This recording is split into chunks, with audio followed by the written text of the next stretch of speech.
As any swimmer will tell you, there's something in the water. Kind of comforting in a way.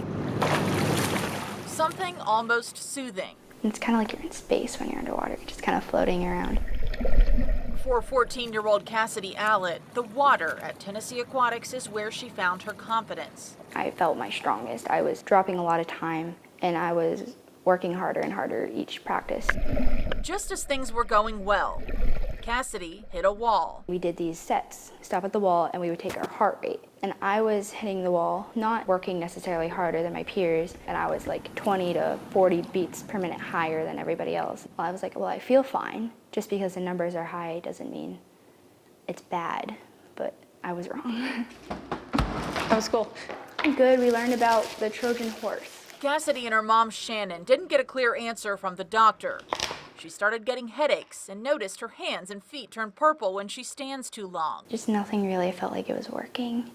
Like, my meds weren't working, swimming wasn't going great. Until finally, doctors had an answer. You probably have dysautonomia. There's no cure. An extremely high heart rate working against an extremely low blood pressure. It kind of feels like there's weights on your legs, and like every step you take is like 10 times harder than it normally is. Swimming seemed to make it worse. It drains me so bad. After a hard practice or a weekend-long meet, Cassidy is so exhausted, she doesn't leave her room. They call these days the dark days. Kind of dark and quiet, and she needs that to regroup so that she can, and then she's good for, quite a few days, and then we have a dark day. Since her diagnosis, her diet changed. She drinks more than a gallon of water and eats a third more sodium than normally recommended for someone her age every day. And she takes 60 pills a week to keep her heart rate and her blood pressure in check. 1 pill twice a day. I was like, we're quitting swim, we're not doing this anymore. Her heart, your heart can't do this. It's really scary to be a parent and look at your kid. And at some point you have to say, my kid's sick. They thought about walking away from the sport. One of the common side effects is exercise intolerance. But doctors had a theory. The same sport that was wearing her out was also keeping her healthy.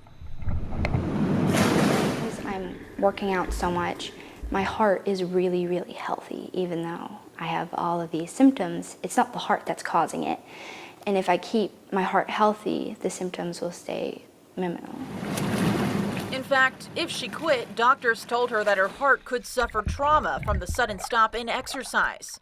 And they told her swimming has a unique benefit. When I'm swimming, I'm flat, so my blood is like flat, so my blood pressure is fine. But when I stand up, it all sinks to the bottom of my feet, and it's not getting to my head. In a sport that focuses on working hard to get faster by the 100th, she has to hold back. It's definitely kind of like a love-hate relationship. But she knows the same water that's pulling her back is pushing her forward.